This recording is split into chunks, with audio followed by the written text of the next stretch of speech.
Bienvenidos a Astrans Radio Podcast.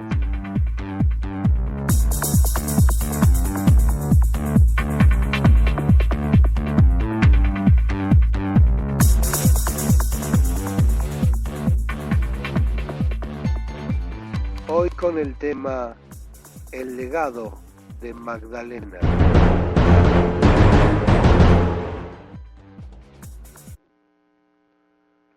Hace 10 años en el linaje de sangre del Santo Grial. Primero se discutieron los archivos suprimidos de Jesús, María Magdalena y la importancia del linaje oculto de sus descendientes. Estos temas han alcanzado ahora un nuevo protagonismo en el mundo de la ficción, con Dan Brown, el autor de El Código Da Vinci, una novela explosiva y controversial que ha traído la misteriosa vida de María Magdalena bajo una nueva luz. Durante los últimos 10 años, sin embargo, una gran cantidad de información ha sido extraída de archivos templarios y monásticos, ampliando las revelaciones publicadas con anterioridad a extraordinarios nuevos niveles. María Magdalena es una de las más pintadas y esculpidas en todas las figuras clásicas.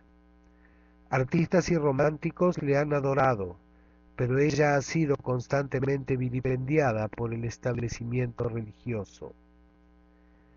En el Nuevo Testamento se le da como patrocinadora de Jesús, una mujer que él amaba, una compañera cercana de su madre y la primera persona que habló con Jesús después de su resurrección.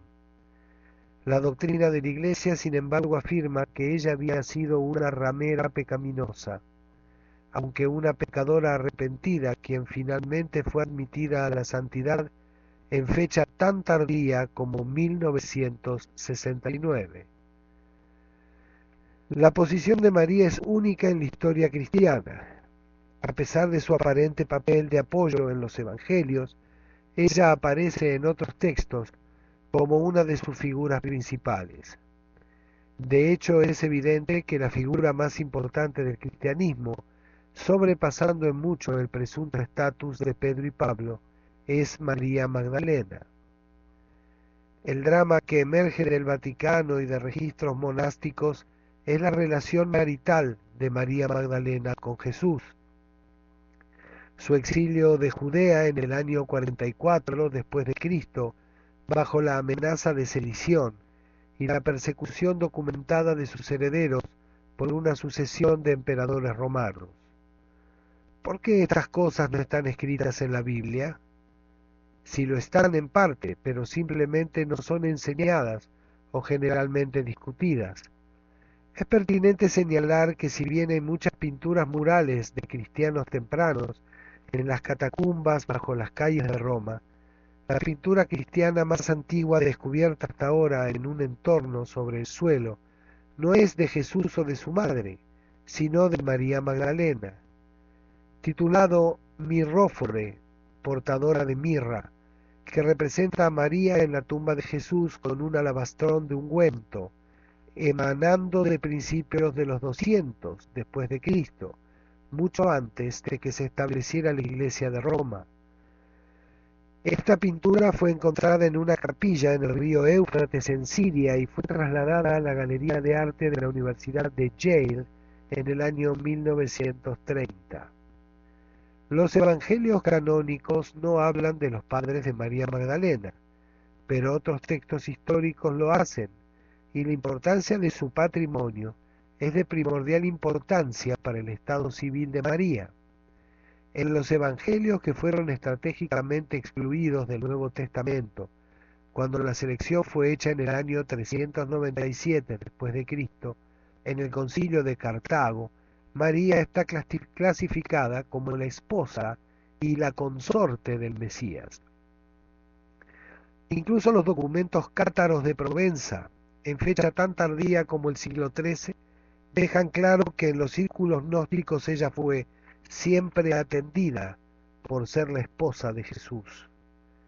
Cierta información narrativa que dejó esto en claro fue editada en el Nuevo Testamento antes de su publicación, pero mucho más fue dejado intacto en los Evangelios y en otros libros canónicos.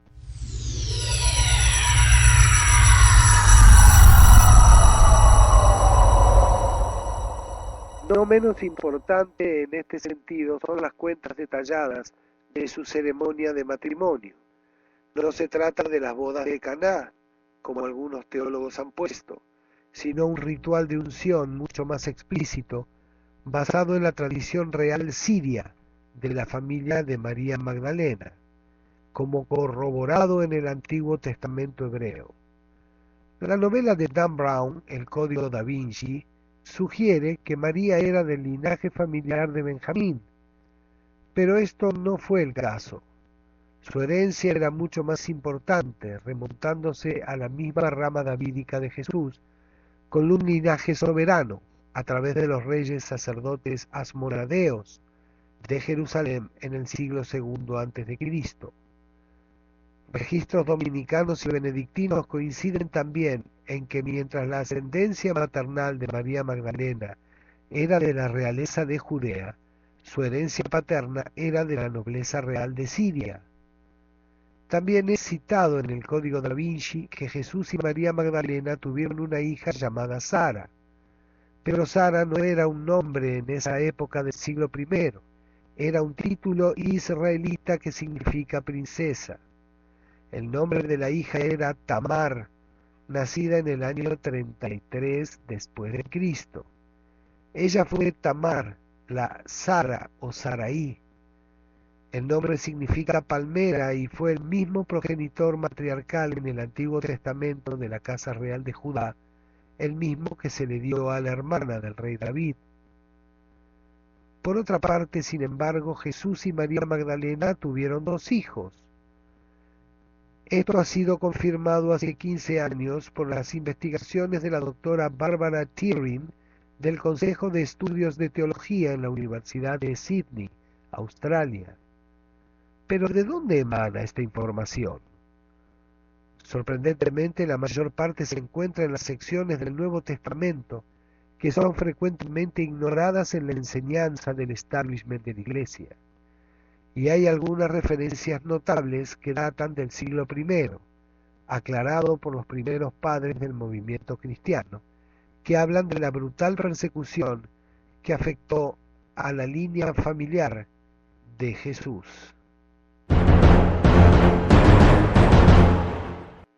Esto es Astrans Radio Podcast. Después de la crucifixión, resurrección y ascensión de Jesús, y comenzando por el emperador Vespasiano, quien reinó desde el año 69 al 79 de la era cristiana, una sucesión de emperadores romanos, incluyendo Tito y Domiciano, emitieron proclamas a sus generales en el campo que los herederos descendientes de Jesús y sus familias debían ser perseguidos y condenados a morir a filo de espada. Fue una crónica por eminentes historiadores como Egesipo el Africano y Eusebio, que la continuación de la casa real mesiánica debía ser exterminada. El edicto imperial en el año 70 después de Cristo, 40 años después de la crucifixión, ordenó que la familia de David fuese buscada que nadie podía quedar entre los judíos que fuera del estirpe real. Posteriormente, sin embargo, fue reportado que si bien muchos fueron capturados, algunos fueron liberados, y en su liberación se convirtieron en líderes de las iglesias, en una estricta progresión dinástica, por haber dado testimonio y porque eran de la familia del Señor. Estos descendientes perseguidos fueron llamados los desposini, o sea, los herederos del Señor. El archivo del Vaticano revela que en el año 318 después de Cristo, una delegación de descendientes mesiánicos confrontaron a Silvester, el obispo de Roma. Insistieron en que la iglesia del Nazareno de Jesús estaba siendo corrompida y que justamente debía ser dirigida por los herederos de la familia y no por un régimen despótico imperial. Se les aconsejó, sin embargo, que el poder de la salvación no descansaba con Jesús, sino con el emperador Constantino, para quien el derecho a la herencia mesiánica había sido personalmente reservada desde el principio de los tiempos. Esta era la situación y la última desgracia de los herederos de Jesús y María Magdalena. A pesar de los registros históricos, esto condujo a que fueran marginados por el ortodoxo iglesianismo de Roma, como se desarrolló a partir del siglo IV. Cuando Juan Casiano de Belén fundó su orden casianita en el siglo IV, María Magdalena fue de suma veneración y culto sagrado, y sus monjes se convirtieron en los guardianes oficiales de su tumba.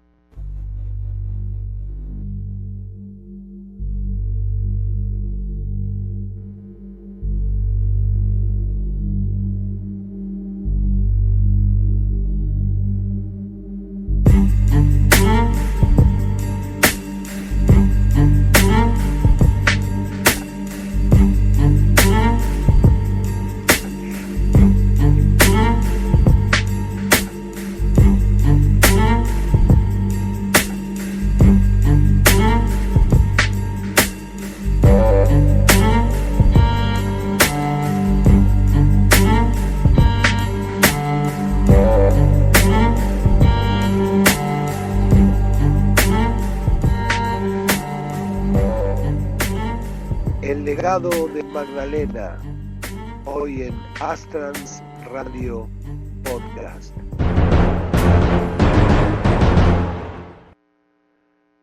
A pesar de los registros históricos, esto condujo a que fueran marginados por el ortodoxo iglesianismo de Roma. En los últimos tiempos, María Magdalena fue proclamada Madre Protectora de la Orden de los Dominicos, y obras de arte sobre ella de los dominicos, franciscanos y otros grupos monásticos diferían considerablemente con aquellos de la Iglesia de Roma. En este sentido, es interesante observar que mientras que la Iglesia hizo todo lo posible para denunciar la situación de la Magdalena, los cardenales y obispos encargaron un número extraordinario de retratos de la Magdalena para las iglesias de Europa. La razón de esto ha sido difícil de entender, pero afortunadamente los registros de cómo y por qué fue el caso sí existen, y no menos importante desde el estudio del artista renacentista Rafael, un alumno de Miguel Ángel y Leonardo da Vinci, fue llamado a Roma por el Papa Julio II en el año 1508. Una comisión fue recibida por el estudio para decorar una capilla dedicada a María Magdalena en la iglesia Trinità dei Monti, en Roma. La idea era pintar un retablo de la escena de la resurrección y 4 frescos de pared relacionados con la Magdalena. El modelo suministrado por estas representaciones era Lucrezia Scanatoria, descrita como una famosísima cortillana di Roma, o sea, una famosa ramera de Roma. Era de hecho la amante favorita del Papa Julius. Otras cortesanas señaladas de la corte papal del Renacimiento incluyen a Massina, Vanozza dei Catanei, Giulia Farnese, Gaspara Stampa, Verónica Franco, Tulia da Aragona y otras mujeres que vivían en el más grande lujo papal, con casas, viñedos y toda clase de riquezas prodigadas en ellas. A pesar de la regla del celibato que se aplica dentro de la Iglesia, un estilo de vida extravagantemente sexual prevaleció entre la jerarquía del Vaticano, pero no era una novedad renacentista. Es un legado de la cultura papal, derivándose de las leyes civiles romanas del emperador Teodosio en el siglo V y de Justiniano en el VI, codificado en el Corpus Juris Civilis. Fue durante esa época que María Magdalena fue definida por primera vez en su papel no bíblico como prostituta. Una proclamación del Papa Gregorio en el año 591. Ahora está claro que los anales de la denuncia de 591 era una maniobra estratégica del asentamiento romano. María Magdalena era un chivo expiatorio. Posteriormente fue vilipendiada por la Iglesia, pero al inventar el concepto de su arrepentimiento por los pecados que no cometió, los obispos idearon su propia fuente perpetua de reivindicación.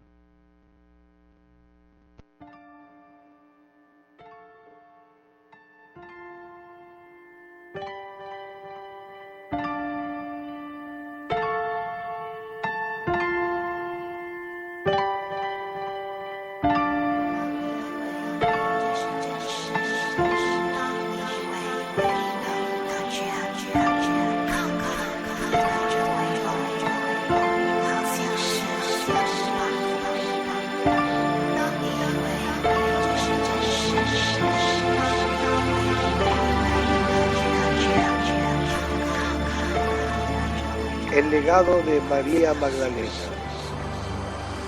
Uno de los grandes misterios, envuelto y oculto inteligentemente tras las nieblas de la historia. La segunda parte de este interesante podcast aquí en Spreaker. Eduardo Loxley desde Lima, Perú, nos saluda y les dice hasta todos los momentos.